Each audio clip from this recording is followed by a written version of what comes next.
दोस्तों आज की इस वीडियो में हम बात करेंगे रक्षाबंधन के त्यौहार पे। जैसे कि मैंने लास्ट वीडियो में आपसे पूछा था कि क्या हमें रक्षाबंधन त्यौहार मनाना चाहिए, क्या हमें राखी बांधनी चाहिए या नहीं। तो आप में से बहुत से लोगों का ये जवाब था कि नहीं, हमें राखी नहीं बांधनी चाहिए, हमें कोई भी ऐसा त्यौहार नहीं मनाना चाहिए जो परमेश्वर के कलाम में नहीं लिखा हुआ। और कुछ लोगों का जवाब ये था कि हाँ, हमें राखी बांध लेनी चाहिए, हमें किसी का दिल नहीं दुखाना चाहिए, क्योंकि हमें परमेश्वर का कलाम यही कहता है कि आप किसी की फीलिंग्स को हर्ट मत करें।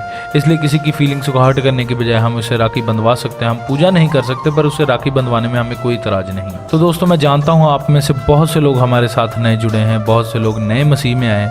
वो लोग नहीं जानते कि हमें कौन से रीति रिवाज फॉलो करने चाहिए, कौन से त्यौहार मनाने चाहिए, कौन से नहीं। इसलिए आज की वीडियो उन सभी के लिए खास है जो परमेश्वर में नए हैं, और उन सभी के लिए भी जो परमेश्वर में पुराने हैं।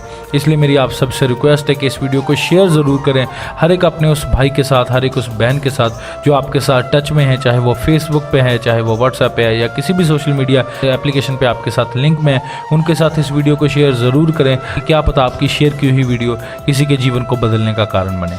दोस्तों रक्षाबंधन के इतिहास के बारे में बात करने से पहले मैं आपको बताना चाहता हूँ, हमारा इस वीडियो को बनाने का उद्देश्य किसी की धार्मिक भावनाओं को ठेस पहुँचाना नहीं, बल्कि आप तक सत्य को पहुँचाना है। क्योंकि परमेश्वर का कलाम यही कहता है कि सत्य को जानो, सत्य तुम्हें आज़ाद करेगा। आइए अब बात करते हैं रक्षाबंधन के इतिहास की। दोस्तों रक्षाबंधन का अगर हम मतलब समझे तो उसका मतलब यह है कि एक ऐसा बंधन जो आपकी रक्षा करे। ये एक धागा होता था जो कि राजा अपनी कलाई पर बांध कर जाते थे, जिसको उस राजा के राज्य के पंडित पुरोहित सभी मिलजुल कर कुछ बलियां चढ़ाकर, कुछ रीति रिवाज फॉलो करके इसको अभिषेक करते थे इस धागे को, और इस धागे पे अपने देवी देवताओं की सुरक्षा मांगते थे जो कि जंग में उनके राजा की सुरक्षा करे। इसलिए राजा जब जंग में इस धागे को पहन के जाता था, वो तो इस मान्यता से जाता था कि उसके देवी देवता उस जंग में उसकी सहायता करेंगे और उसको विजय दिलवाएंगे। ये था रक्षाबंधन का इतिहास। इसी रीति रिवाज को आगे चल के हिंदू लोगों ने त्यौहार बना लिया, और हमारे सभी हिंदू भाई बहन इस त्यौहार को मनाते हैं। पर हम इस त्यौहार को नहीं मना सकते, क्योंकि प्रभु यीशु मसीह जब दुनिया में आए तो उन्होंने कहा कि मैं आया हूं तुम्हें तुम्हारे बंधनों से आज़ाद करने के लिए।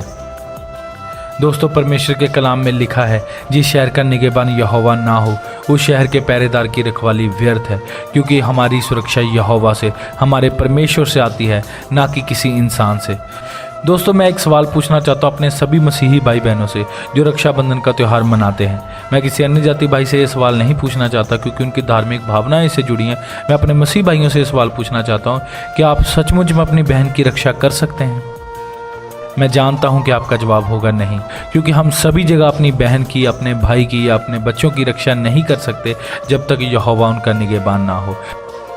हमारा परमेश्वर हमेशा हमारे लोगों को, हमारे भाइयों बहनों को, बच्चों को बचाता है और हमेशा अपनी सुरक्षा उनके साथ रखता है, वो किसी भी संकट में ना आए। दोस्तों क्या आप जानते हैं परमेश्वर के कलाम में लिखा हुआ है कि हमारा परमेश्वर ना तो कभी सोता है और ना कभी ऊँघता है, उसकी निगाहें सदा अपने लोगों पर लगी रहती हैं। हमारी सुरक्षा के लिए हमारा परमेश्वर जागता है, इसलिए हमें इन बंधनों की ज़रूरत नहीं, क्योंकि हमारा निगहबान, हमारा रखवाला, हमारा परमेश्वर पिता यहोवा है। दोस्तों मैं बाइबल में से एक कहानी आपके साथ शेयर करना चाहता हूँ। दानियल नबी के समय में एक राजा ने अपनी बड़ी सी मूर्त बनाई, और उसने अपने राज्य के सभी लोगों को कहा कि सभी लोग इस मूर्ति को सजदा करेंगे, सभी लोग इस मूर्ति को माथा टेकेंगे। पर राजा के राज्य के कुछ लोग थे जो उसकी मूर्ति को माथा नहीं टेकना चाहते थे। उनमें से 3 थे, सद्रक, मेशक, अबेदनगो। जब सभी लोग मूर्ति के आगे माथा टेक रहे थे, मूर्ति को दंडवत कर रहे थे, तो उन लोगों ने उस मूर्ति के आगे दंडवत करने से मना कर दिया। राजा के लोगों के द्वारा उन्हें फोर्स किया गया। उन्हें कहा गया कि अगर आप मूर्ति को दंडवत नहीं करोगे तो आपको जलती आग की भट्टी में फेंक दिया जाएगा। तब भी उन्होंने उस मूर्ति के आगे दंडवत नहीं किया, वो परमेश्वर में अड़े रहे और खड़े रहे। राजा के लोगों ने सद्रक, मेशक और अबेदनगो तीनों को उठाकर आग की भट्टी में फेंक दिया। जब उनको आग में राजा ने देखा तो वो 3 नहीं, वो 4 लोग थे। आपको पता है वो चौथा आदमी कौन था? वो हमारे परमेश्वर प्रभु यीशु मसीह थे, जो आग की भट्टी में भी अपने लोगों के साथ थे। जब उन लोगों को आग की भट्टी से बाहर निकाला गया तो परमेश्वर के कलाम में लिखा हुआ है कि उनके सर के बाल भी नहीं जले थे, उनके कपड़े भी नहीं जले थे, उनकी कोई भी चीज़ जो वो पहन कर गए थे जली नहीं थी।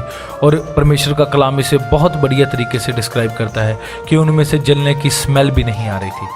दोस्तों कितनी बड़ी बात है, कितनी बड़ी सुरक्षा है हमारे परमेश्वर की, जो आग की भट्टी में भी अपने लोगों के साथ रहता है। दोस्तों परमेश्वर वफादार लोगों को पसंद करता है, और वो वफादारों का वफादार परमेश्वर है। दोस्तों मैं उन सभी से ये सवाल पूछना चाहता हूँ जिन्होंने ये कहानी पढ़ी है, अगर सद्रक, मेशक और अबेदनगो दुनिया के राजा को सजदा कर देते, स्वर्ग के राजा को नाराज करके, क्या स्वर्ग के राजा की सुरक्षा उनके पास होती?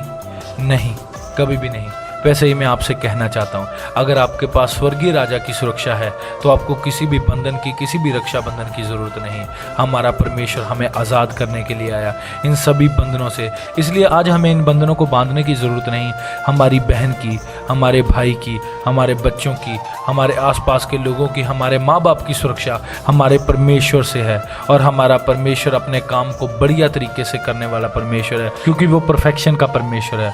और हमारे परमेश्वर जैसी परफेक्शन किसी इंसान में नहीं। इंसान की सुरक्षा में गलती हो सकती है, पर परमेश्वर की सुरक्षा में कभी गलती नहीं हो सकती। वो हमें आग की भट्टी से बाहर निकालने वाला परमेश्वर है, वो हमें शेरों की मान से बाहर निकालने वाला परमेश्वर है, वो हमें नीचे से ऊंचा करने वाला परमेश्वर है। पर फैसला आपके हाथ में है, आप किसके साथ वफादार हैं? क्या आप दुनिया के लोगों के साथ वफादार हैं? क्या आप अपने रिश्तेदारों के साथ वफादार हैं, या अपने स्वर्गीय परमेश्वर के साथ वफादार हैं? मैं आपको एक बात बताना चाहता हूँ, जो अपने परमेश्वर के साथ वफादार नहीं, वो अपने माँ बाप के साथ, अपने लोगों के साथ भी वफादार नहीं रह सकता। जो परमेश्वर के साथ वफादार है वो अपने लोगों के साथ भी वफादार रह सकता है, क्योंकि जो अपने परमेश्वर का नहीं हुआ वो किसी का नहीं हो सकता।